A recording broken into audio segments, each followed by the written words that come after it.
On est en pleine discussion au Parlement sur la loi de transition énergétique. Nous avons en France une vision qui est en train d'être exprimée par la loi, qui porte entre autres sur deux piliers, les économies d'énergie et le développement des énergies renouvelables.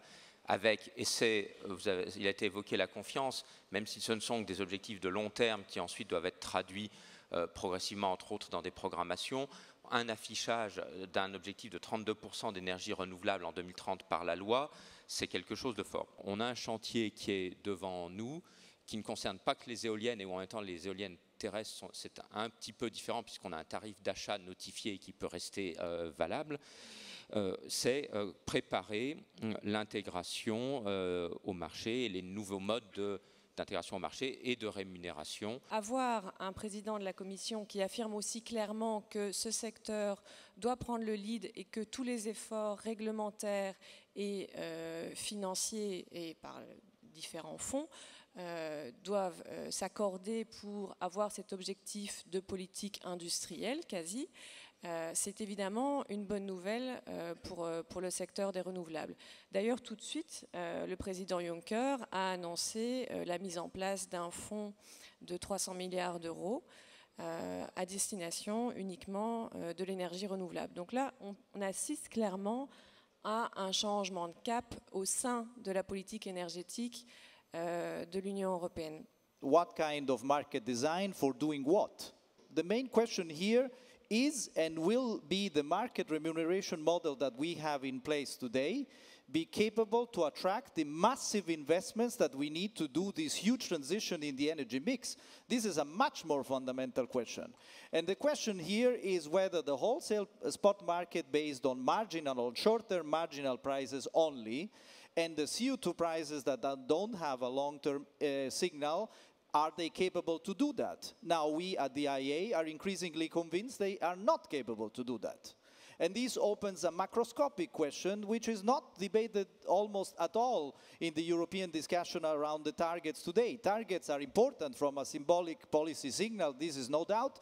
They are not the problem, they will not be the solution. The solutions will be in the instruments of the real policies at European and country level in terms of giving a kind of long-term signals to the investors. On ne peut pas raisonner à l'échelle d'un pays.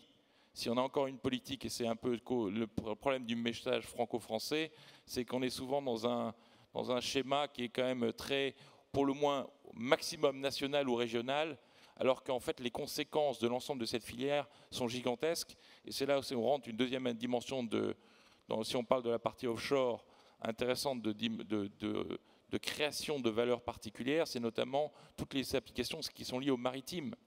C'est-à-dire quels sont les vaisseaux, l'ensemble de la flotte qui va permettre la mise en œuvre de ces chantiers, qui sont des chantiers fondamentalement différents de ce qu'on connaît dans le terrestre.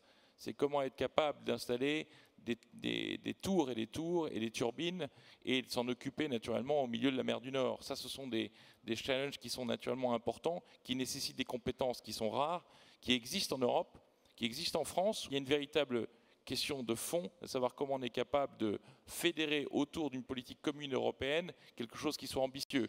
Parce que, soyez bien clairs, nos amis chinois, japonais et autres ont aussi quelques idées et se sont lancés naturellement là aussi dans des grands nombres d'innovations. Si on veut faire la transition énergétique, il va falloir passer probablement par un changement de paradigme qui va faire qu'on va trouver des solutions un peu innovantes qui vont changer beaucoup de choses. Et probablement qu'on a, en consultant des associations comme la nôtre et l'ensemble des acteurs du marché, que ce soit les opérateurs de marché comme EPEX, que ce soit les institutionnels, on trouvera des solutions qui seront meilleures, mais qui ne seront pas définitives.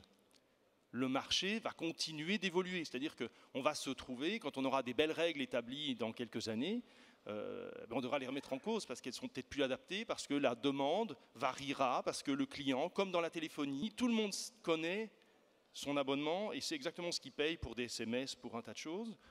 Dans l'électricité, personne ne sait ce qu'il paye par an, personne ne sait ce qu'il consomme, personne ne sait quand il consomme. Ce n'est pas pour ça que les gens ne sont pas prêts de recharger leur téléphone portable quand l'éolien souffle. Donc il y a un tas de solutions et il faut aller les chercher aux endroits où elles sont.